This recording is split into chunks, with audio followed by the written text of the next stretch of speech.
Are you going to edit? Uh, with Lisa Lievre, Closer Than Yesterday is the feature film. It's a ballet film. Fantastic. Did I get your last name out? Lily Lev? Liliev. Lily Lev. So you're from where you're from California. Whereabouts in California? So I live in Sausalito, near just over the Golden Gate Bridge from San Okay, Francisco. so you live in the Bay Area. Yes, Bay Area. Yeah. Yeah. And so these two young dancers are from the San Francisco Ballet, who are the subjects in your film, correct? Yes. Yes. So tell me about like what was your motivation to make this film? Did you set out to make a feature about these two individuals and then whatever happens to them? What was the kind of like the game plan? Um, so originally, Teet Helmets approached me about making a documentary, um, as he coached two dancers to go to a ballet competition. Mhm. And we actually were going to start this before COVID happened. And then after COVID, he came to me about 6 weeks before the competition started and said, would you like to try and make this documentary? And I said, sure, let's do it. And so when it actually came around to shooting the documentary, it was a very last minute Okay. thing. We had, in that 6 weeks, I had to organize permission to shoot at the competition in Helsinki. I needed to find um, crew. We needed accommodation and flights. And it was just a really kind of fast pre-production.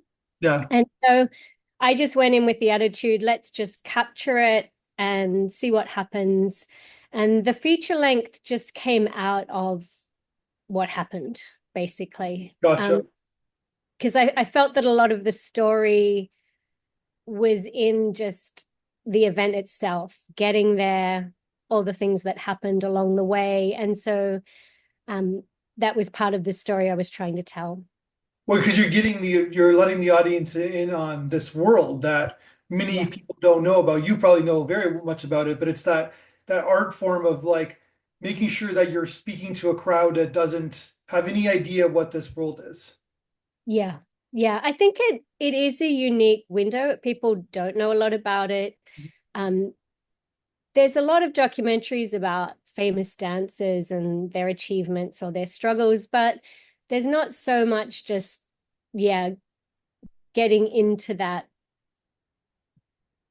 rehearsal studio or just into the lives of these young dancers. Yeah. And yeah, I think it was a lovely little window. They were very open with me. They were very generous, I think, with the camera.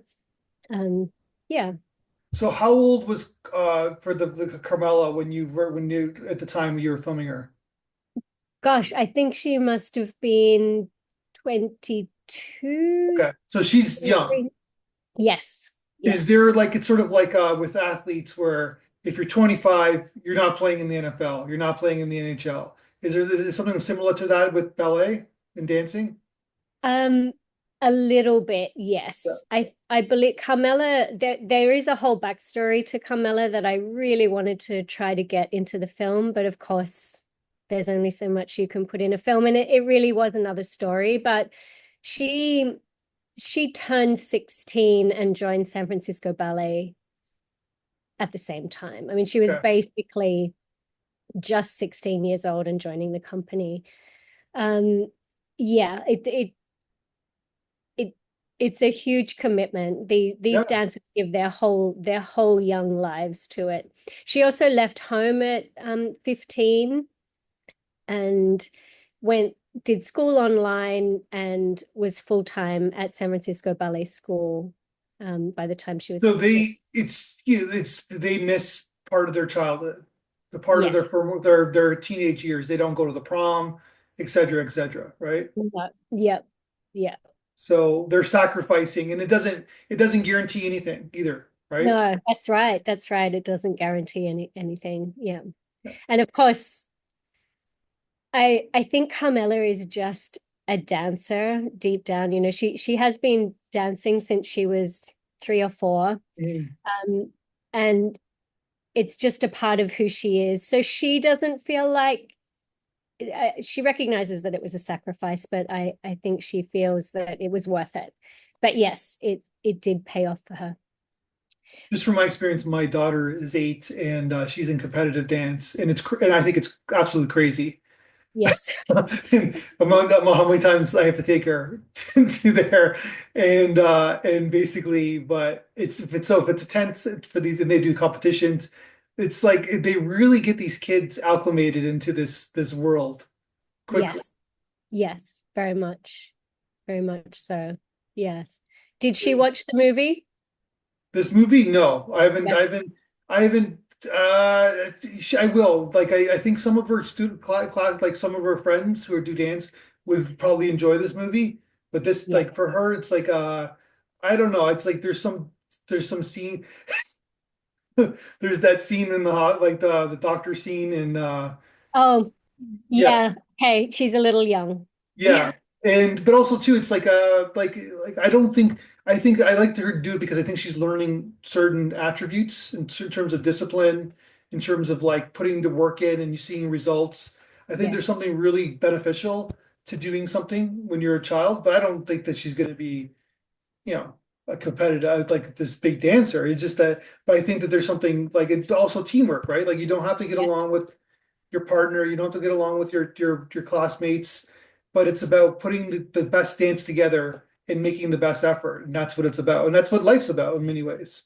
Yes. Yeah. Very much. Yeah. Yeah. I think, yeah, it yeah, I think the good thing about competitive dance is it does have that teamwork element to it. Yeah. So you get the same benefits as if you were playing a sport and yet you're performing. Yeah, it's a little different. It's well, I believe it is a sport. It's like it is a sport, like in so many ways. Like you talk about her in like her rehabilitation or injury, right? Yeah. So that's something that it's so much more it's mental and physical, right? But to get surpass that and then trust your body again after it let you down. Yeah, that's Yeah, right. Yeah, that was the competition, she had the surgery during COVID. She basically couldn't walk for 2 weeks. yeah, I think, she was really afraid that that was it. But she stayed positive. The competition was a huge motivation for her to just sure. rebuild that strength, that technique, from scratch. Yeah, and trust that it was going to pay off once again, that she was not going to get re-injured. Yeah. Uh, But yeah, it was definitely a motivating factor for her. And that's why it's included in the film, because it was uh, a key element as to why she did the competition. Yeah, 100%. And Yeah. it is very much like sport too, where like it's not like being an actor, where like you can kind of act for the rest of your life, right? There is a shelf life with this. And Yes. I know people who did competitive dancing and who danced on Broadway and they had a pretty good career. And then one day it's just done. It's over. And it's Yes. usually not by them. They don't retire themselves. They Yes. retire through injury or someone just tells them you lost a step, you're done, right? Yeah. Yeah. Yeah. It's hard to reach the top Yeah. because you have to have a body that doesn't get injured, that can just take the grueling schedule, day after day, week after week, year after year, and to even have a chance at that level. And then, of course, there's just less roles for principal dancers. And Mhm. so, it does become like a pyramid, that there's less and less people who reach that pinnacle. Yeah. Uh, yeah, so it's an extraordinary world, extraordinary career. You should do a sequel in like 20 years and see where Yeah, they're at. yep, yeah, I agree. Because from Yeah, my experience, I know a couple people, one's very close friends to my wife, who had a very great career. And it's almost like going back to normality, right? Like going to normal life. And yep, they have a hard time with it. Yeah, Yeah. yeah, yeah.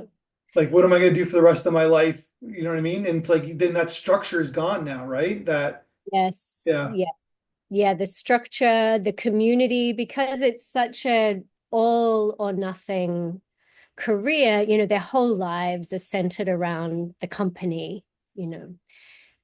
There's very little time for anything else. So yeah, once that's gone, it's like, oh, you've lost your community, your structure, your career. Yeah. So tell me about the gentleman, the other person that you followed, Alexis. Alexis. Yeah. So Alexis jumped in literally 5 days before the competition because the previous dancer got COVID. Um, and the choreography, I don't know how complex it looks, but it was really complicated. Very much these are young quarter ballet dancers, and yet the choreography that they were learning for the pas de deux was principal dancer level dance. And so, he was learning extremely complex choreography in just a few days. And he just dove right in and was just a joy to work with the whole time. I felt like not only did he jump in to partner Carmela as her dancer, but I think he was really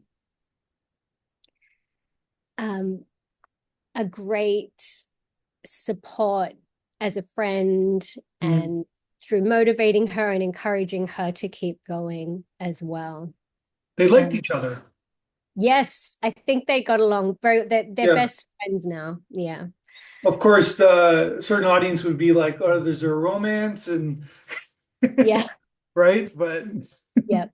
because No that's romance, but definitely best because if friends. it's a Hollywood movie, there's romance involved, right? So. Yes. Yeah. So, but it's so good, like it's because I don't see enough. I've talked about this in previous podcasts with other filmmakers, but we need more male dancers. Not like competitive, but like in the schools and like there's not enough. And I think a lot of boys want to dance, but there's some stigma involved with it because for every 100, you know, girls, there's one boy, right? So, Yeah. and that should change. That's my talking point of the day. So, Yeah. And it's a great career choice yeah, for men, but partly because of that reason. they There's need them, far right? Yeah. competition. Yeah. Yeah. They need them. And then they get to hang out with a bunch of beautiful ballerinas Yeah. day after day. Yeah. A lot of truth to that, right? So, but yeah. So yeah, but I just think that there's still we still live in a sexist world in many ways where like there's boys and Yes. girls and but I think there's so many boys who just want to dance. But then Yep. they're like already at a young age, they're like, no, I'm not doing that, right? So Yeah. Yeah. Yeah. so anyways, talk to me about the coach like getting the interviews because it's all about the interviews in this film. And Yeah. you got different stages of the interviews, but really the people behind the scenes, the coaches and the administrators, you had to get some good interviews with that. So talk to me about like kind of getting good interviews out of those people. Okay. Yeah, so Teet is the coach, Teet Helmets. Yeah. I think he was great. He's very articulate. He understood what the dancers were going through. He understands classical ballet inside out, having been a principal for 26 years. And he just was just a natural on camera. Um, and then the two dancers, they just jumped right in to the whole experience. And so what we would do is we did one formal sit down interview where we had a lighting crew, sound, and that's where we got Carmela's backstory. But that was prior to Esteban, the first partner, getting COVID. and Mhm. prior to Alexis coming in. So in the end, I only used Carmela's background interview. And then just at the end of each day, we would sit down and do a debriefing of the Gotcha. day Okay. and talk about what happened that day, how they were coping with the situation. And that kind of became the bulk of the interviews for them. So you got a lot of footage then. Yeah, we got a lot of footage. We had we just shot on Sony A7 IIIs, little Mhm. tiny portable Sonys. But we had two of them. So we had two cameras shooting most of the time. I had one camera, and then my DP, Jerome Stolley, did an amazing job. He did the bulk of the great camera work. Yeah. And then in terms of the other people, we set up the interview with Helgi Thomason, and he's the outgoing artistic director of San Francisco Ballet. And he was artistic director for 36 years. And we were lucky to get that interview because it was literally like his last few weeks at the company. Teeth set that up. We also had a crew for that interview. And then Mina Tovamaki, who's the chairperson for the Helsinki International Ballet Competition, we just sat down one day with her in Helsinki, and she was really gracious with her time and um, talked all about the Helsinki International Ballet Competition. And that kind of became a bit of a thread to connect the competition with the dancers through her, if that makes sense. Yeah, Yeah. gotcha. And Yeah. so you basically the structure of the film is that the first act is really about them setting up to go to Helsinki. Then you go Yes. to Helsinki and you see them perform, you see the trials and tribulations and I'm not going to give anything away. I'm just giving you the Yeah. structure and then Yeah. they have to keep practicing, they got to keep dancing and then we get some nice shots too of the of like Helsinki and like obviously the show itself. And Yes. we're as an audience, we're rooting for them right away. We spend so much time with them, right? Yes. And we Yeah. want them to win. Yep. Yep. Yep. It's like you've been hanging out with them. It's like you're Yeah, their little crew. And we all definitely felt like that as the crew. Um, Basically it was just the two dancers, Teet, myself, and Jerome, my DP. That was the crew most of the time. Yeah. It was still quite restrictive trying to film at that time with COVID. So, there was only ever allowed to be one camera in rehearsals in the beginning and yeah. yeah, a few people. But yeah, I think it just the film for me, once it was all over, because that whole pre-production 6 weeks with so much to organize. I was basically producer as well with Teet. So kind of doing everything. I had every hat on. And then when I got home, it was just sit down with the material, go through it all, what was the story, because Yeah. it told itself, and it fell nicely into a 3 act. So Because that's you gave the linear structure, meaning that you wouldn't the time is linear, meaning that you didn't go back and forth. You kind of just yes, yeah, yeah. Because I thought that going back and forth would destroy the surprises and what happened. I felt that the situation was very tense for us to all go through, particularly the dancers. And I thought that that was part of the story. I wanted the audience to feel that tension, um, the pressure that they were under those circumstances. And I thought if I went back and forth, you'd lose that because you'd be like, oh, I already know they're going to get there. I already know they make it to the competition. And yeah. and so I kind of wanted to just take people on the journey with us, as the dancers went through it. I don't know Taking why, but my favorite part of the film was the sequence in the back where he's having trouble picking her up. Oh yeah. And it's just like and it's like everybody's just grabbing her. right? Not to think, but it's part of her job. Basically, just like grabbing her waist, and like this specific how it's like Dirty Dancing, right? It just took me back to my childhood, where like Yes. they had a hard time doing the same thing, Yeah. Yeah. And right? that rehearsal was that morning and they were competing that Yeah, evening. And so it was really tense you because had a lot of pressure on them to get it right. yeah, a lot of pressure on him. And they also changed that choreography at the last minute Yeah, and that morning. So yeah, they had a lot of tension at that time. And yeah, it was the same thing. It was like, will he be able to do it? yeah, Um, no one knew. So yeah. yeah, because it's they only do it once, right? It's Yep, like that's it. there's no second take.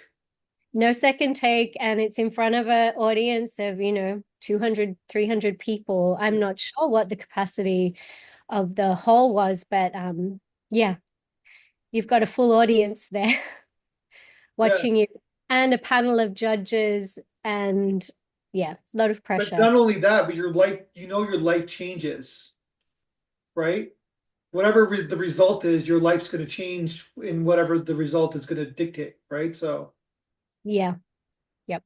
yeah, it's like the figure skaters or the gymnasts at the Olympics, right? They do it once and then it just affects their whole life. Yep. That's it. You get your score. That's it. Yeah, it's No crazy. changing. Yeah, it is. And it's something and you brought up a key point about before about like it's about people who just don't get injured, right? And there's Mm, something to that. Like even with athletes where like LeBron James doesn't get injured. He's inhuman. It's crazy how long he gets to play, and anytime he gets banged up, he's back a week later. It doesn't make sense, right? And yeah. but normal people, they just get, like you said, the wear and tear. There's certain Yeah. people that have that body, but also the jump on what we were just talking about. That's number one. That's factor number one. That has nothing to do with the talents and the hard work you put into No. it. It's just genetics. And then the number Yeah. two is more of a psychological thing where like certain people are good under pressure and certain Yes. people are not good under pressure. Yes. In this, you have to be good under pressure. Absolutely. Yeah. And I think Carmela was extraordinarily calm under pressure. Yeah. I mean, she was almost so calm that I'm thinking, I don't know if people understand just how much pressure she is under. Because she just was so steadfast and unemotionally reactive, just she was just focused on the task at hand and she just kept going. Yeah, there's that line, I don't know if you remember, but she was we Alexis needed a Schengen visa, and we only found out 3 days before that he needed that visa. And she comes out with this line, which is, I wonder where we'll draw the line with this. So, how far are we going to go? And so there was always this question of, should she keep pushing on? Should she keep trying to get there or just, give up? Um, Yeah. and she just kept working, kept pushing. Yeah. While all this chaos was going on around her, chaos over, a new partner and teaching him 3 pieces of choreography in 3 days.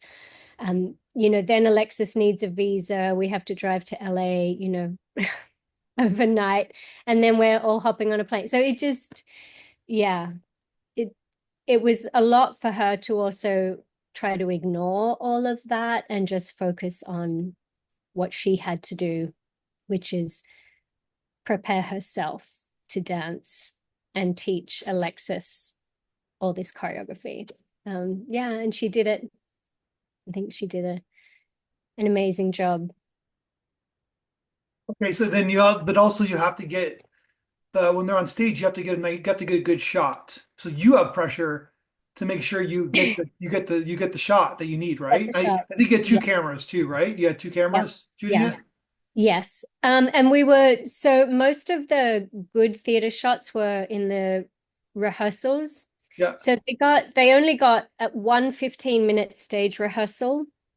Um, so Jerome was in the wings and I was in the audience for those. Mhm. Uh, then the performance footage, we weren't allowed to be side stage. So the only actual performance footage is from the competition's in-house camera. Yeah. So Okay. I got that footage from Helsinki competition. And of course, it's not that great quality. Yeah. Why is that? It's all those like Yeah. from my experience, it's like they charge you an arm and a leg, and it's always crap. No, they actually gave me the footage, Okay. no strings attached. The problem is that the competition's only every 4 years, Yeah. and we didn't get the footage before we left, before we left Helsinki. And then trying to chase it up afterwards became quite complicated. And because they have this organization, they get together, they prepare for the competition, they hold it, and then they all kind of disband until the Yeah. next one, which is in 4 years' time. And so it was quite difficult for me to actually reach somebody and get that footage. So Yeah. by the time I got it, it was kind of the best I could get. Um, I probably, could have pushed harder and been like, oh, can but at the time I was just grateful to have that footage in my hand and be able to use it. And because I was wearing 10 hats, I just edited with what I had. Yeah. Gotcha. So, did you show them the film before you like submitted the festivals? No, they have not seen the film yet. They haven't Yeah. seen the film yet. No, I sent it to Mina, but I don't believe she's got it. I'm going to need to reach out and try to contact them. Yes. Yeah, so Yeah, yeah. they probably want to see the film. Like it's yeah. I would say so. And I mean I hope to, when Helsinki Film Festival opens up, I'll definitely be submitting it. Yes. But that, thank you. There's a reminder. I need to chase them up. I did send Mina the link quite a while ago, but once again, actually, there's just no organization present in person at this time. Yeah. Gotcha. So I want to ask you about how you ended the film. So you ended the film with them, the two of them talking Mm-hmm. about their experiences in the hotel room. Yes. Why did you choose that ending? I feel like without giving it away, that there's what happened, and then I couldn't leave it there, I don't think. Um, I I guess it was a bit of an epilogue, Yeah. a bit of a look back for them. It was really about their individual journeys in the end. And so it was just an opportunity for them to debrief with us on how that journey went. And I knew that once we got back to San Francisco and everyone was back in their lives, that it would be really difficult to be in that moment again. I wanted to capture it while we were there, while it was raw, and just Yeah. yeah, it was just like a nice closing to the whole experience. And they're busy now, so we can I guess we should go to San Francisco and see her, I guess, right? Yeah, absolutely. Yeah, Yeah. you should. Yeah, definitely. Carmela's a soloist now, so she did get promoted. It was about 2 years after Yeah. the competition, I'm sorry, but I think that it gave her a lot of confidence, and I think that that has shone through, and she's progressing really well. Yeah, they're And both still with the company, both still dancing incredibly well, and getting great roles. So the interesting you mentioned that like it's their individual journeys, but there's something that always amazes me. Like these two people, they might not ever, I'm sure they see each other, but I'm sure they may never see each other again. But they're always will be connected for the rest of their lives for what they experience, because that's nothing's more intense. Like how many people can have experienced what they experience? I'm not Yes. talking about dancing, I'm just talking about the Oh, intensity, yeah. the trust, Yes. the time they put together into creating something. Yes. Yeah. Yeah. No, I think that they've got a really strong bond now, and they do still get to dance together. So they did. I'm not sure if you're familiar with the Nutcracker, but they did the I've heard snow. of it, yeah. Yeah. So there's a big pas de deux, the Snow King and Queen pas de deux. They did that together this year. So yeah, they get to dance together. They get to see each other, and they're incredibly close, I think. Well, let's keep dancing alive, right? Like that's part of the part of it as well, right? We want to keep dancing alive. Yeah. And I think that, I hope that this documentary um opens up dance to a wider audience. I think if people can appreciate what goes into being a ballet dancer, that they might have a greater appreciation and step into a theater and see a performance. And there's just so much variety in classical ballet now in terms of not just classical repertoire, but much more contemporary dance pieces. And hopefully, someone might go along and just go, wow, I love dance and just had no idea. So, yeah. Exactly. Well, congratulations on the film so far, and thanks for the conversation. And why don't we talk again when you make your next film? Okay, I would love to. Yeah, thanks for hosting so many great opportunities for independent filmmakers, because it's a hard road being an independent, and um your platform is just, a great avenue to help us promote our films, talk about them, get people interested. Yeah. All right, So thank you it's so much. Well, let's talk soon. okay. All right. Thanks, Matthew.